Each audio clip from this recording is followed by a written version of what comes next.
Glimpse of Namakkal. ஒரு மாதம் நாமக்கல்ல அக்கா வீட்டில் எப்படி போச்சுதுன்னே தெரியாது. அவ்வளோ ஜாலியாக பிள்ளைங்க கூட நல்லா டைம் ஸ்பெண்ட் பண்ணி நல்லா என்ஜாய் பண்ணோம் நானும் உமர் இதுதான் ஃபர்ஸ்ட் டைம் எல்லாரு கூடயும் நல்லா பழகிறதும் கம்பைன் ஆகுறதும். இல்லைன்னா யாரு கூடயும் போக மாட்டான். உமாவை தவிர வேற எதுவுமே தெரியாது. எப்பவுமே என் கூட மட்டுமே இருப்பான். இங்கே வந்து அக்கா மச்சான் கூட ரொம்ப ஜெல் ஆயிட்டான். டெய்லி பைக்கில் போகிறது வருது. அதுக்கேற்ற மாதிரி என் கண்ணில் கொஞ்சம் சின்னதாக ஒரு ஆக்சிடென்ட் ஆயிடுச்சு. அதுக்கப்புறம் ஃபுல் அண்ட் ஃபுல் அவ தான் டேக் கேர் பண்ணி பார்த்துக்கிட்டா உமரை. நான் தான் ரொம்ப பயந்தேன் யார்கிட்டையும் போகாமல் இருந்துருவானோ அப்படின்னு. ஆனால் வந்து அதெல்லாம் பிரேக் பண்ணி எல்லார் கூடயுமே வந்து நல்ல ஜெல்லாகி பேசி பழகி பக்கத்து வீட்டிலலாம் போய் ஃப்ரெண்டெல்லாம் பிடிச்சிக்கிட்டான். நாமக்கல்ல இருந்த வரைக்கும் டைம் போனதே தெரியல. மேக்ஸிமம் வீட்டிலே தான் இருப்போம். ஆனாலும் வீட்டிலே விளையாடுறது பேசுறது கலாய்க்கிறது இப்படின்னு வந்து சூப்பராக இருந்தது. அந்த டேஸ் எல்லாம் வந்து என்னால் மறக்கவே முடியாது. ஏன்னா சின்ன வயசுலேருந்து அக்கா கூட சேர்ந்து வளரலாம் இல்லை. நான் தனியாக அவள் தனியாக அப்படி தான் வளர்ந்தோம்.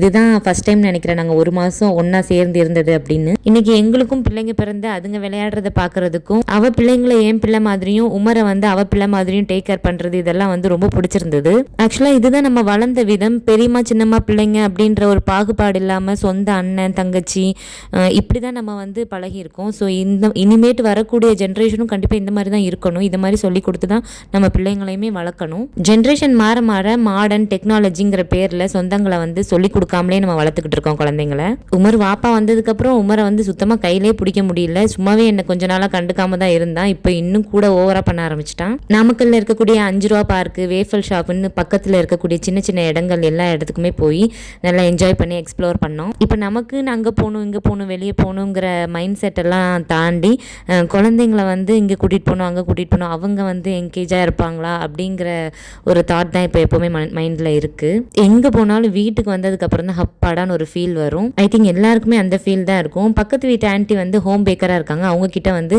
கேக்லாம் ஆர்டர் பண்ணி சனா ஷிஃபா உமர் அப்படின்னு சொல்லி பேர்லாம் போட்டு ஜாலியாக கட் பண்ணோம். அதோட இந்த விலாக முடிச்சாச்சு. வீடியோ பிடிச்சிருந்தா சப்ஸ்கிரைப் பண்ணிக்கோங்க.